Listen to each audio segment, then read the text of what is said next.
Alright, fam. Boy Derek Diablo here. One of those days, I suppose.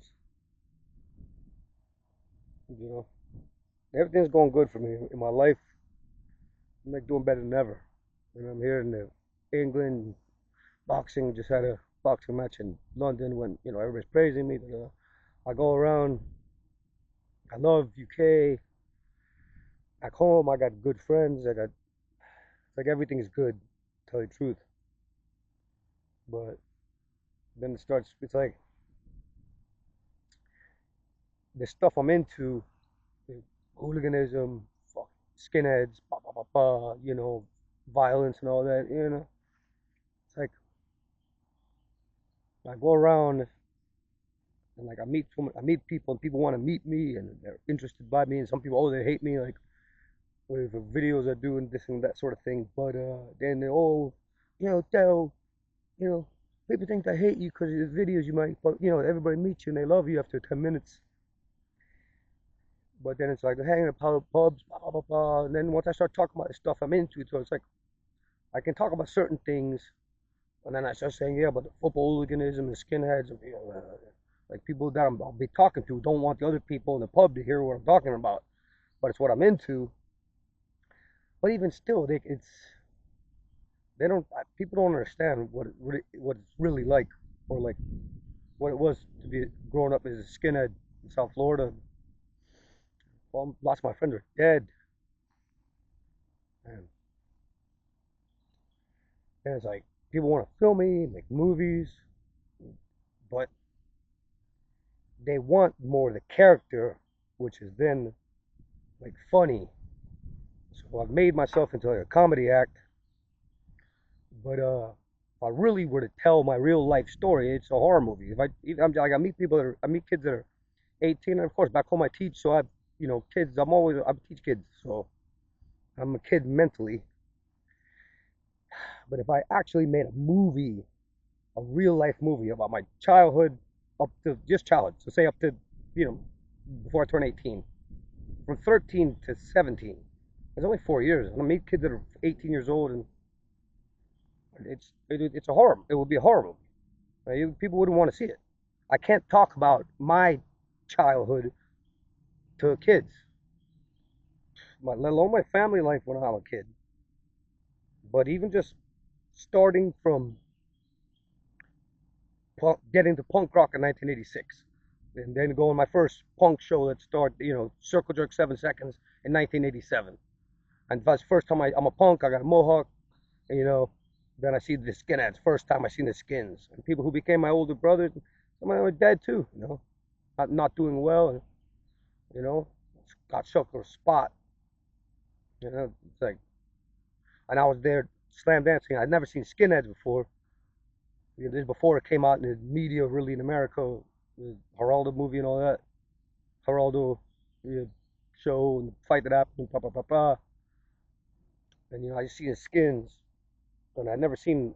Oh, it's cool. And then like I'm slam dancing, and then they're fighting and jumping people and boot partying. So then just start there, and then I go around and say, yeah, yeah, I'm a skinhead.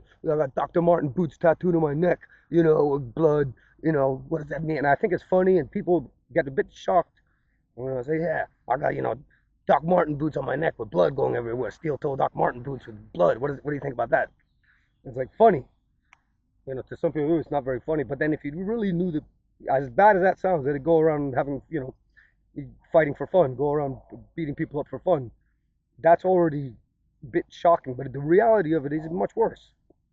So boot partying, and then in the British culture, it's been tucked away so far, and then people think about skinheads, they think of Nazis and this and that. But apart from the politics or anything like that, boot partying, giving people boot parties. So I seen it for the first time when I was 13 years old. It's not portrayed in any movies. It's not portrayed the way we grew up in South Florida. Fort Lauderdale skinheads, South Florida skinheads, West Palm, West Miami, up to Orlando, all the wars with the wars, and then I led the campaign, Florida Sharp, skinheads against racial prejudice, against the Nazis. People got no clue. It's never been shown in a movie. You know, thank God there was no cameras and cell phones back then. We'd all be in prison for life sentences. Every time, every concert was attempted murders, basically, and some people did die over it. And boot party. So there's a book, Skinhead, by Nick Knight, and if you look it up, there's one set of pictures, of 6 pictures. It says the dance of skins, or the skinhead dance, so a boot party, and it's like some hippie or long hair or whatever. You see the first picture. There's like five skinheads, 4 skinheads. You see that they're beating him down, and then in one picture, and this was very formative for me, taking acid and stuff, reading it, and us doing it in real life. I saw Clockwork Orange when I was 3 or 4 years old. Parents upstairs doing whatever they're doing. I'm playing around the cable. I see Clockwork Orange, rape scene and stuff like that, and everything else. And Clockwork Orange is my favorite movie, most important movie to me in my life. And so yeah, I was doing home invasions, robbing people, boot partying people, going around getting in fights every day for fun, jumping people. So in my life as a kid was like very much like Clockwork Orange, like, to tell you the truth. So that dance of skin, and it shows, one picture has one guy here, and the other one's here, and then the next picture here, and here, here.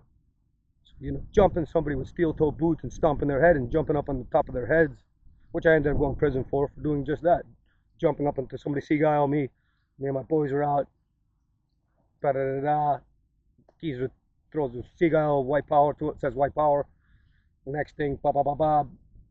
By the time the police get involved, and I wouldn't stop.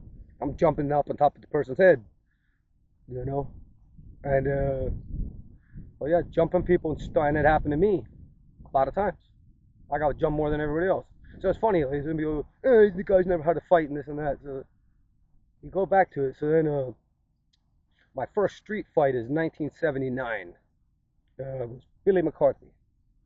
He lived down the block from me, and then the other boys who lived on my block was Seth and Andy in Pembroke Pines, Villas East, and it's just like they made they were in grades above me, and then like I had, it was a setup fight. So for all intents and purposes, a street fight worse than a volatile fight, because I ended up biting him and drew blood on him, and his brother punched me.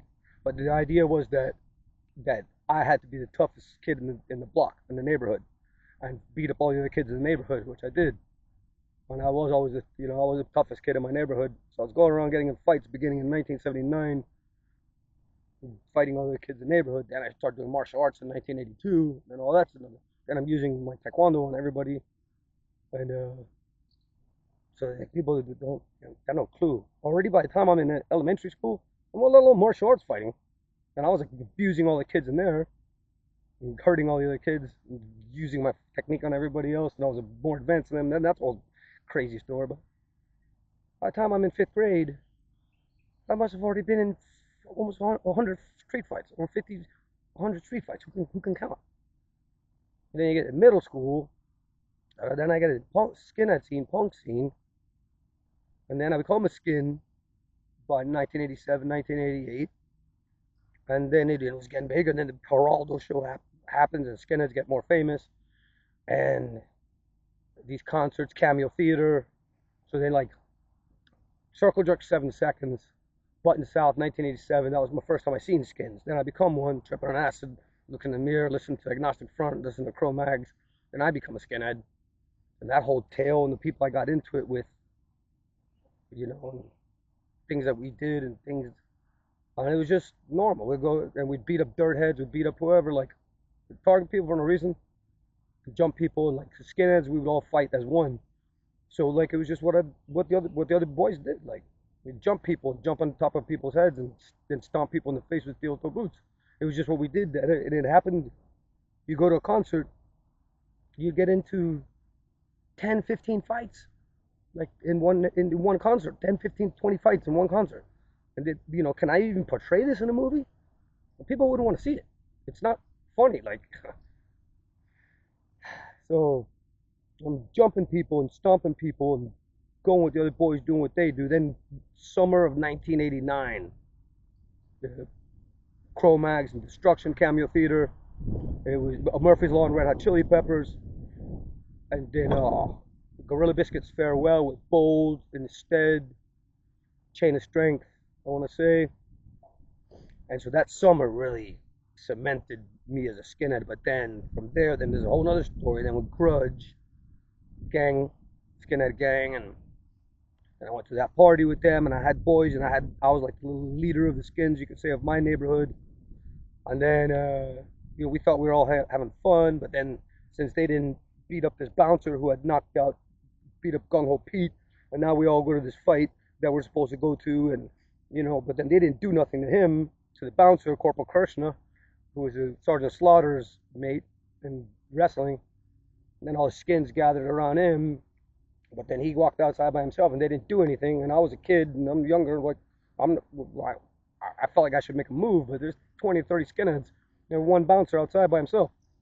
They didn't do anything, and then we get invited back to his after party. I'm tripping on acid. I think we're all having fun, and they're upset because they didn't do anything, and they kind of felt like, they felt like bitches, I guess. So they got the idea they're gonna, beat up me and my friends, and we thought we were all having fun. So, oh, parents home. Tell another story sometime about that. Go in more in detail. Oh, parents home. As soon as they go outside, they attack us, and I've been in fights, and that's all that. And I've been in fights to show, I've been in boot parties and been in street fights. This by the time I'm 15 years old.